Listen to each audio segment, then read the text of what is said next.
Bine v-am regăsit, bine v-am găsit, dragii mei din Zodia Gemeni, oriunde v-ați afla. Bine ați venit tuturor pe canalul meu Tarot Flor de Loto. Pentru cei care nu mă cunosc, numele meu este Nina și ca de fiecare dată mă bucur să vă am alături atât pe dragii mei abonați, cum de asemenea și pe cei care poate sunteți pentru prima oară aici pe canal. Azi, ca de obicei, voi face o lectură temporală, fără limită de timp, o lectură pe care voi să o puteți urmări oricând doriți sau atunci când apare în viața voastră. Coincidențele în tarot nu există, așa că dacă ați ajuns aici, sigur un mesaj important este și pentru voi. Așa că, dragilor, toți cei care aveți Soarele, Luna, Venus, Ascendentul sau oricare alt aspect astral important pentru voi din harta voastră natală și care are legătură cu Zodia Gemeni, atunci această lectură este de asemenea și pentru voi. Un lucru important de care vă rog să țineți cont și anume faptul că totuși este o lectură generală. Voi sunteți cei care vă construiți viitorul, așa că vă rog din suflet să luați decât acele mesaje care rezonează cu voi, iar restul lăsați-le să zboare în univers, pentru că sigur sunt pentru alte energii care într-o mai mică sau mai mare măsură au o legătură cu Zodia Gemeni. Și haideți să începem și să vedem care este situația actuală și care este imaginea de ansamblu la tot ce urmează să vină pentru voi, dragii mei, care aveți legătură cu Zodia Gemeni. Ce vine pentru dragii mei din Gemeni în următoarea perioadă? Să vedem.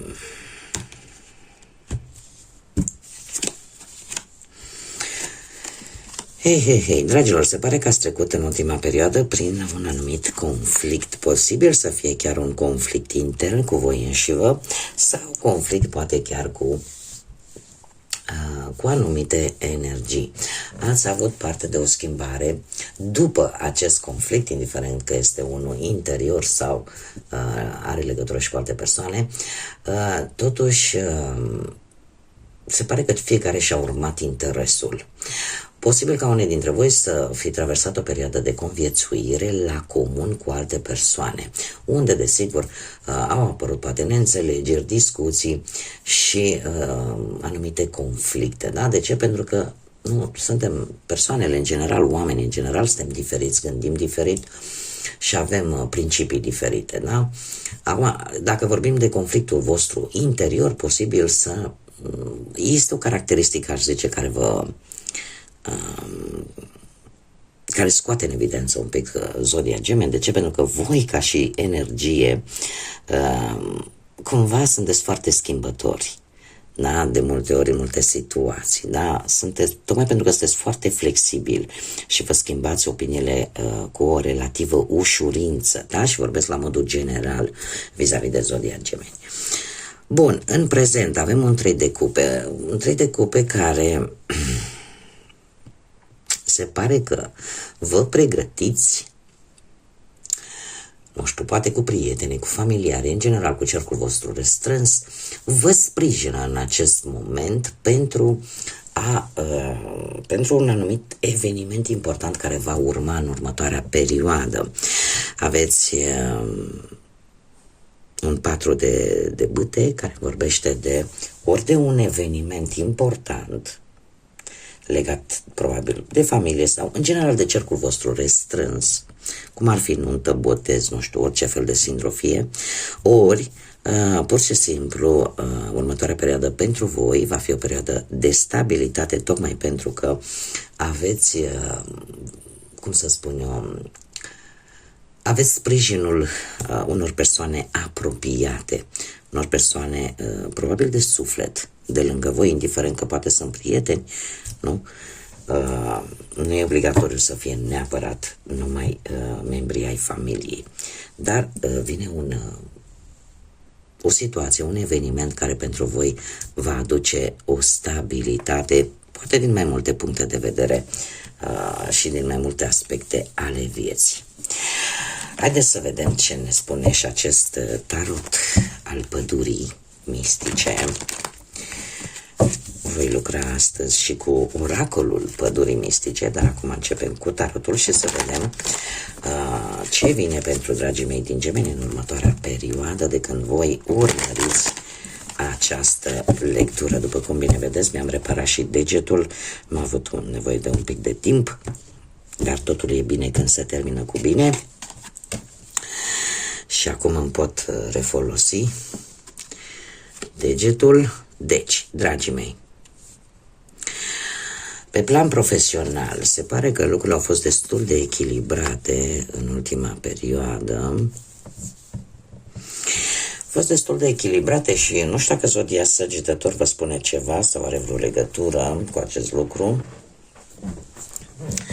Totuși, trebuie să vă atrag atenția pentru unii dintre voi, nu fiți naivi. Nu fiți naivi și mai ales cu persoanele care v-au demonstrat în trecut că nu puteți avea încredere în respectivele persoane. Ce vreau să spun?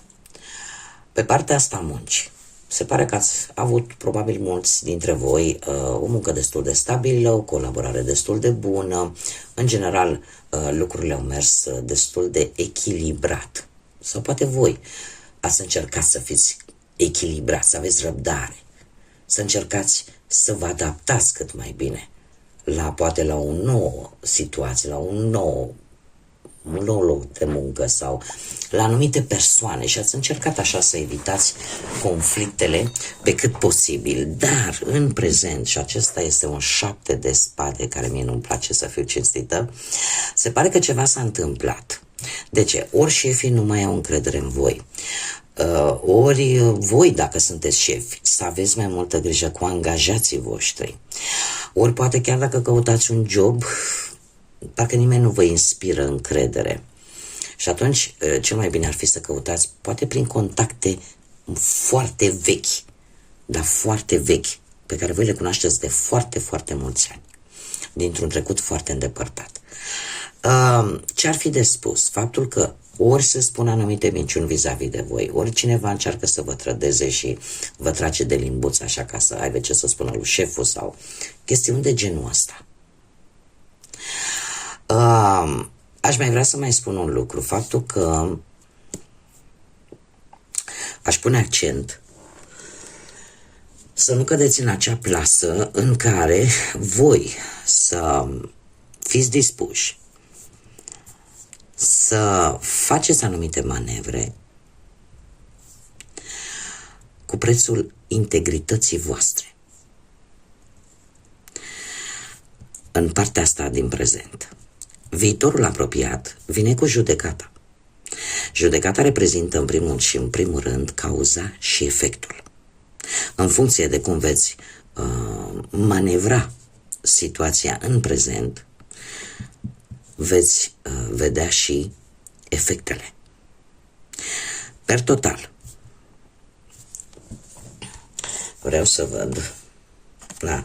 Lucrurile astea o să vă ducă avem deja 3 arcane majore, lucruri importante care vor avea loc pe plan profesional. Trebuie să vă spun că efortul tău, da,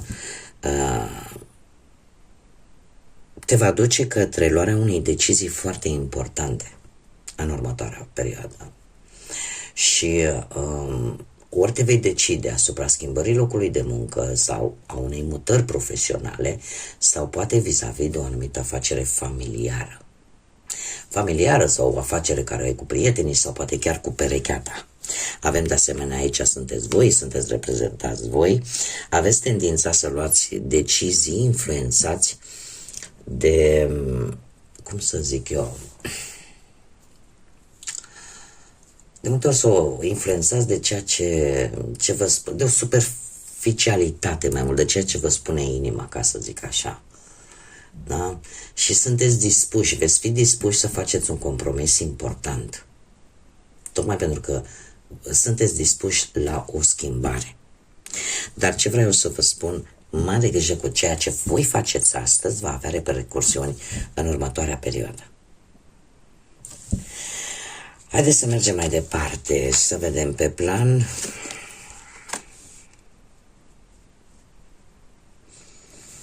financiar. Pe plan financiar, se pare că ați început, v-ați riscat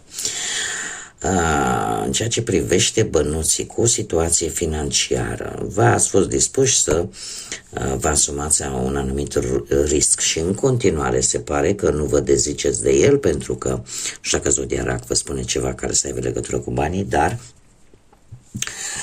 cu carul aici se pare că aveți o voință tare puternică, vreți să ieșiți victorioși și, nu știu, poate ați schimbat sau ați cumpărat vreo mașină, vreun mijloc de transport, indiferent care este, dar în principal poate vorbim de o mașină sau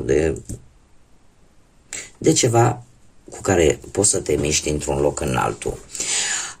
Ce ar mai fi de spus? Faptul că unii dintre voi ori veți recupera vechi datorii, ori veți primi bani din exterior, ori, cum am mai spus, veți vinde sau veți cumpăra ceva.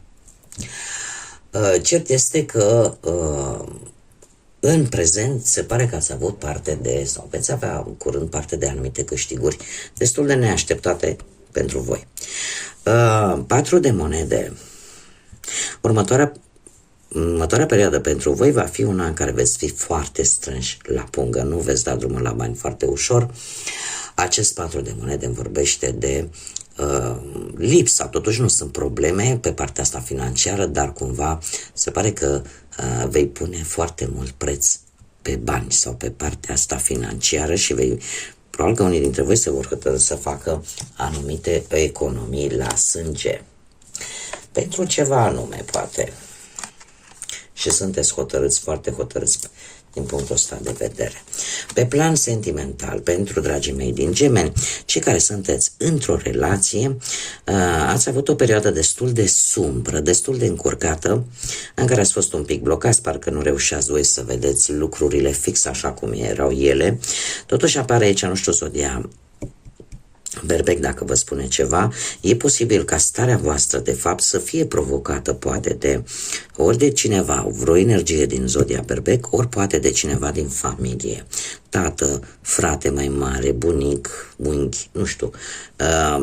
Pe parte paternă, cineva mai în vârstă, cineva care are o poziție de putere, cineva care poate are o poziție financiară bună și care cumva a contribuit, sau poate perechea voastră, care probabil este un pic mai în vârstă decât voi, dar care cumva deține puterea, iar asta v-a făcut pe voi să fiți atât de închiși și atât de încorsetați. Este un lucru destul de știut, faptul că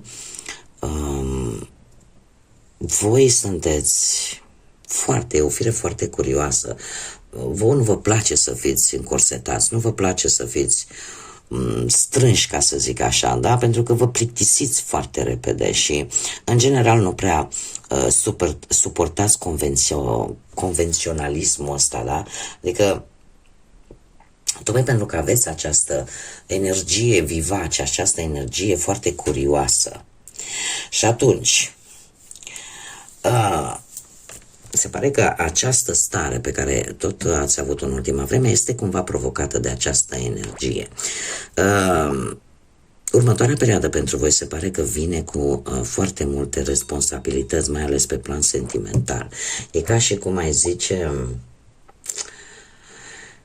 te supraîncarci și de multe ori poate în detrimentul propriei tale bunăstări emoționale și fizice, de ce nu? Vei duce o luptă și în următoarea perioadă pentru a salva o relație. Da? Pentru că tot poate gândești că va exista un posibil rezultat pozitiv pentru voi. Trebuie să vă spun un lucru, că dacă acest efort, această luptă nu se face de către ambele persoane implicate în relație, atunci toate aceste tensiuni vor continua.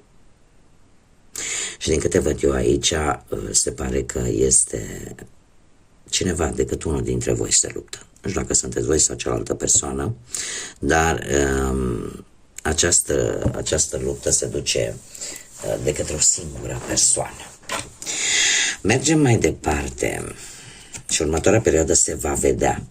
Vă veți simți mult mai obosiți și, uite să vedem, da, Și se va lua, la un moment dat se va lua o decizie, pentru că avem un paș de spade care vorbește de nerăbdare. Nu știu câtă răbdare o să mai aveți voi.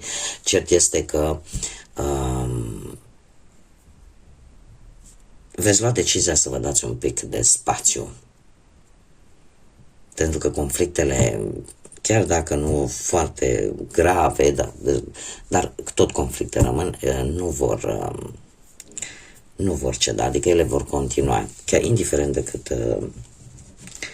cât de mult încercați voi să salvați relația. Haideți să vedem cei care sunteți singurei. Cei care sunteți singurei, poate în urma văduviei, din păcate, a unui divorț, a unei separări, sau poate n-ați reușit voi să găsiți pe cineva până în prezent. Dragilor, voi ați pierdut. Ați pierdut poate perechea voastră. Destul de curând, unii dintre voi. Asta ce înseamnă? Ați pierdut pe cineva drag vouă. Nu se mai află în această lume terenală pentru unii dintre voi. Pentru alții, chiar dacă nu l-ați pierdut acum de curând, poate ați pierdut prin urma unui divorț. Cert este că cu ceva timp în urmă, unii dintre voi, cu acest 5 de cupe, ați rămas cu o rană. Ați rămas cu o rană și se pare că ați avut nevoie de un anumit timp să vă vindecați. Să vă vindecați din punct de vedere emoțional, sentimental. Acest 6 de cupe vorbește de nostalgia trecutului și în prezent există o nostalgie a trecutului. Voi trăiți în trecut. Trebuie să vă spun că toată această reîntoarcere în trecut, reîntoarcere la locuri, lângă anumite persoane, sau pur și simplu o reîntoarcere în trecut prin intermediul amintirilor, au o limită sănătoasă. În momentul în care se depășește această limită sănătoasă și ne întoarcem în prezent, dar nu rămânem blocați în trecut, totul este ok. La voi se pare că există pentru unii dintre voi posibil ori să fiți blocați în trecut cu o iubire din trecut, ori pur și simplu să apară în calea voastră vreun fost sau vreo fostă pentru care voi ați suferit foarte mult. Și lucrurile, că acum trebuie să le explic, avem două situații, cei care cumva ați rămas blocați cu sentimente vis-a-vis de cineva din trecutul vostru îndepărtat, trebuie să vă spun că lucrurile se vor schimba într-o manieră foarte, foarte, foarte rapidă cu acest 8 de bâte. Și chiar și pentru cei care vă reîntâlniți, apare dintr-o dată vreun fost sau vreo fostă și vă dă lumea peste cap. Asta se va întâmpla cu o rapiditate foarte mare. 8 de bâte ne vorbește de foarte multă energie, de o comunicare foarte rapidă la distanță cu cineva. E posibil poate chiar să vă întâlniți într-o călătorie, nu știu, cu avionul. Sau poți primi anumite răspunsuri foarte rapide, sau poate când te duci într-o mică vacanță, sau poate când te muți, că uite, trebuie să ai o necesitate să schimbi locul. În general, trebuie să vă spun, dragii mei, că indiferent despre ce vorbim, despre ce situație vorbim, mai ales pentru cei care se vor reîntâlni cu vreun fost sau cu vreo fostă, va fi o dragoste de scurtă durată. De scurtă durată, foarte rapidă, ca o ploaie de vară, plină de foarte multă pasiune, foarte multă atracție fizică, dar cumva fără prea multe sentimente. Plecând, ne întoarcem la situația celor care poate au pierdut pe cineva, atunci acest 8 de bâte îmi spune că lucrurile se vor schimba pentru voi, dragilor. Se pare că drumul încet, încet vi se va deschide și o anumită călătorie, o anumită conversație, comunicare cu cineva la distanță, cumva te va scoate un pic din starea asta de blocaj a trecutului. Da? Și totul se va întâmpla foarte repede. Haideți să vedem ce mesaj are pădurea mistică pentru voi, dragilor, că mergem în tandem așa. Un mesaj, te rog, pentru dragii mei, cu legături în Gemeni. Ceea ce tu ți-ai dorit. Se pare că atunci când tu asculți importanța propriilor tale probleme și proprii tale suferințe, viața te va întoarce cumva, te va face în așa fel încât să-ți găsești echilibrul. Nu încetează să te mai zbați și lasă ca pacea să te cuprindă. Pentru că atâta timp cât tu vei simți această pace, atunci și lumea îți va răspunde într-o altă manieră.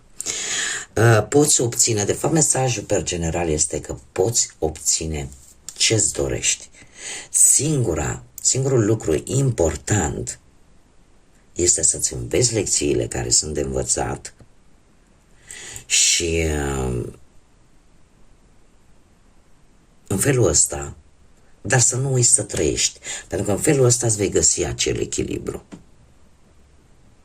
Da? Încearcă cumva să... E o greșeală pe care poate nu neapărat voi care aveți legătură cu zodia Gemeni, o facem indiferent de zodie de multe ori, uităm să trăim. Pur și simplu. Ne lăsăm angrenați în tot felul de situații complicate, în probleme și efectiv uităm să ne bucurăm de lucrurile alea cele mai simple pe care viața ni le dă. Și de fapt asta este un îndemn de a încerca să te liniștești, să-ți regăsești pacea și liniștea și să te bucuri de lucrurile simple, mărunte, pe care de multe ori nu știm să le apreciem. Bun, dragii mei, cam atât am avut pentru voi. Vă mulțumesc tare mult pentru atenție, ca de fiecare dată sunteți aici alături de mine la fiecare lectură. Până la următoarea lectură, când ne vom reîntâlni din nou, eu vă doresc ca de obicei să aveți parte de tot ceea ce vă doriți, de multă energie pozitivă și, desigur, să fiți iubiți, dragilor.